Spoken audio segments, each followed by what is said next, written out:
Morning everybody, how you doing? Welcome back to the Spurs Talk Show. I am Sean Butler. There's Bugsy Malone up in front doing the things that she loves to do. Hope you are too. Please do me a favour guys, smash the like button for me on the video like you always do. Smash the subscribe button on the channel. If you haven't already, join the now over 15,500 people that have gone before. Incredible sustained growth recently. Very much appreciate it from you lot. Good work in the audience. Hit the notification bell and drop a comment. Let me know your thoughts on today's topic. And today's topic is all about data mining. So Ali Gold yesterday said that there is, and I'm going to butcher the quote, but I might, in paraphrasing it, I might make it sound a little bit sexier, that there is a triumvirate of data mining going on at Tottenham, a trifecta building between Ange Postecoglou, Gavinini and Daniel Levy. All three of them are working very closely together and very much, I assume, enjoying the process of mining through the data when it comes to transfers. So I mean, we've got so much to talk about. I'm going to try and talk about it in a methodical way, but you never know how these things go on these walks. One take and all that. So, just to give you a bit of the background, it was about last year. Maybe it was, sorry, it wasn't last year. Maybe it was at the start of this year that we started to hear the noise that Tottenham are going to embrace the kind of Brighton model of data analysis. A model that has been incredibly successful for teams like Brighton, for teams like Brentford, specifically those two most recently in the Premier League. Historically, the model of finding players that fit systems that are unknown, building them up, letting them thrive and flourish under a certain manager style that has been identified to fit the player, or the player to fit the model, and then sell them on for profit, started all the way back a long time ago with Swansea. Then you can make the argument that Southampton were a very good proponent of it, and then of more recent historical value, probably Leicester. Right now though, the two teams that are the obvious candidates for the data mining specialists of the league is certainly Brighton and Brentford. Obviously, as time has moved on, with technology improving, access to different data points improving to the level it has, it's gone to exponential levels of depth and analysis. So what Leicester could do with their data, or what Southampton were doing before that, or Swansea way back, was fairly rudimentary in comparison. Remember Tony Bloom, the Brighton CEO, the Brighton co-owner, and Matthew Blenheim of Brentford fame used to work together for a company called Star Lizard. Star Lizard is the company that is still owned by Brighton boss Tony Bloom, and essentially they are data analysts in the field of sports betting. And what they do is they take wealthy investors' money and use their data points, their analytic software, to identify high value bets that, where the data has shown something to have a higher probability of happening than the value in the bet itself. There's a mispricing. Super successful model, only accessible to the very wealthy. And they've taken that system, Star Lizard, and then added it in combination with other things like Opta, probably Y-Scout, all of these other data sets, and then use that to figure out what players they need for the future, for the present. They take that same model with every member of staff.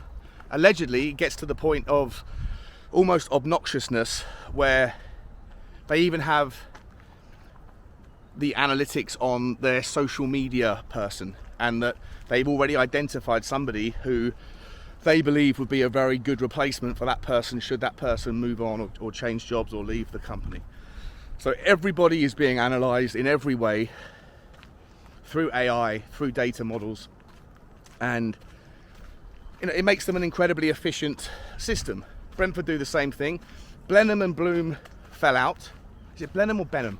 Matthew Benham, I think it is. They fell out, and Matthew Benham went away and started his own company, which I think is called Sporting Odds. Could be wrong about that, but essentially does exactly the same thing. Tottenham are trying to move into that market. Obviously, we've always, I'm sure, had one toe in the data pond. It would be madness to think that we haven't, but the seriousness in which we're taking it has stepped up over the last, I guess, 4 or 5 months, to the point now where we saw yesterday, not just for transfers, but even for in-game analysis, one of the assistant coaches, Jedinak, is it Miles Jedinak or Jedinak? He doesn't sit on the bench. He now sits in the stands and is working with the data scientists to try and identify in-game opportunities or threats that the data presents that you might miss with the seeing eye test, and then takes that analysis and the insights from it and takes it in at half-time to offer as additional value, and maybe some changes are being made as a consequence. The Ali Gold system that he spoke about yesterday, where he said there's this trifecta of interest and engagement between Postecoglou, head scout Gabonini, who seems to be thriving under this new system, and Daniel Levy, it does excite me, and I feel like it's going to lead us down a path where increasingly we're going to be linked with players that we probably haven't heard too much of, and see what comes of it. I don't know whether Gift Orban was someone whose stats appeared to be of benefit to Tottenham's system on a deeper level than just the fact that this guy is scoring goals every time he kicks a ball. You don't have to be an expert in artificial intelligence and data mining to know if you've got a goal a game ratio, then you're going to be of interest to bigger clubs. And apparently, I read this morning, the Gift Orban scored again in his most recent game, and there were 45 scouts, and there's now 45 to 50 scouts at every single one of his games. So whilst it might be brilliant if Tottenham have got the march on this guy, and I don't know whether he'll be the right fit, and you would hope that the data not only is sort of on that shallow level where it is obviously just looking at the fact that he's got brilliant goal ratios, but that on deeper levels, on his turns, his runs, his, progressive carries, whatever it might be, that on that level he would fit the model, the system that Ange needs more than, say, somebody else. Whether or not that other person is more or less expensive. Well, the obvious issue, though, is it's one thing to identify the player as being a good fit. The other thing is making a march on them and getting it done before other teams do. We're not the only team, and alongside Brighton and Brentford, that are now doing this. Every team will have some level of data and analytics in their model for identifying talent, and I'm guessing that in the future it's only going to get deeper and more meaningful. And so the availability to identify these kind of unknown talents will be more widespread, and if you have that system being broadly available everywhere, then everybody will identify the players that fit the common systems and the common squads at the same time. And then it just kind of almost becomes much of a muchness, and then it's still just a race to the bottom of who can sign the player quickest or pay the most money. But right now there's still opportunities, so I hope that Tottenham can take advantage of it. And maybe that's why one of these other players that Tottenham are being linked with, is his name Nuamar, the Ghanaian sensation from FC Nord-Jylland, who I think has scored 4 goals in 4 games this season as a wing forward. Again, don't know too much about him. Difficult to really allocate the strength of the Danish league and figure out whether they can make that jump up to the next step. But Tottenham apparently are interested in this guy, as are West Ham and as are Brighton. And so, again, I think it's increasingly unlikely that you're going to be the only person that is identifying a talent from a quote-unquote farmers league to be able to steal a march and get these players in cheap. There's also going to be failures.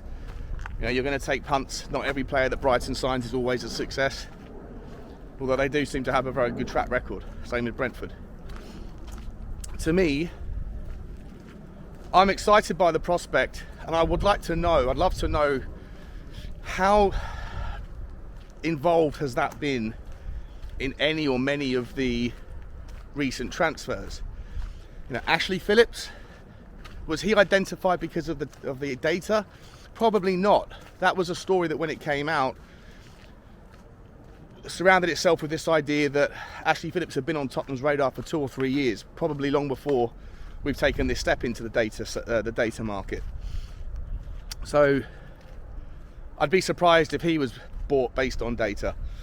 Maybe the most recent signing of Guillermo Vicario, maybe that popped up through data analytics. And certainly when I started to dial up all of the filters on Y-Scout to identify goalkeepers that could play the high line and the sweeper keeper role, certainly Vicario was always still remaining in the shortlist as we dialed up the numbers from the 5,000 or 10,000 goalkeepers that there are in the world down to the final 10. Vicario was still in there alongside Raya, alongside Milenkovic-Savic. I think I remember talking to you about. He was another one that we should have maybe or could have been looking at according to the data. So I would think the Vicario was one of them. What about the new Argentinian forward that we signed? I mean, that seemingly came out of nowhere. Didn't really have any knowledge of him before, hadn't heard about it before the deal was almost done. So maybe that was close enough and recent enough that the data was the reason and the rationale for doing it, for a specific Ange model. What I would say is that the strength of the system, the strength of the data mining, is in and of itself also a weakness, depending on what happens with your manager. If Tottenham continue to pivot from one theme, one philosophy, one style, from pragmatic to progressive, from a back three to a back four, from a midfield two to a midfield three, from wing forwards to a false nine to a top man, target man, if we continue to pivot when things go wrong, then once again you're using data to buy players for systems that won't be used within and during the lifetime of the players' contracts. So continuity in the management is a must for this sort of thing to yield any kind of dividends. You need to trust the manager, hope that you made this appointment correctly, and even when this guy, Ange Postecoglou's time is done,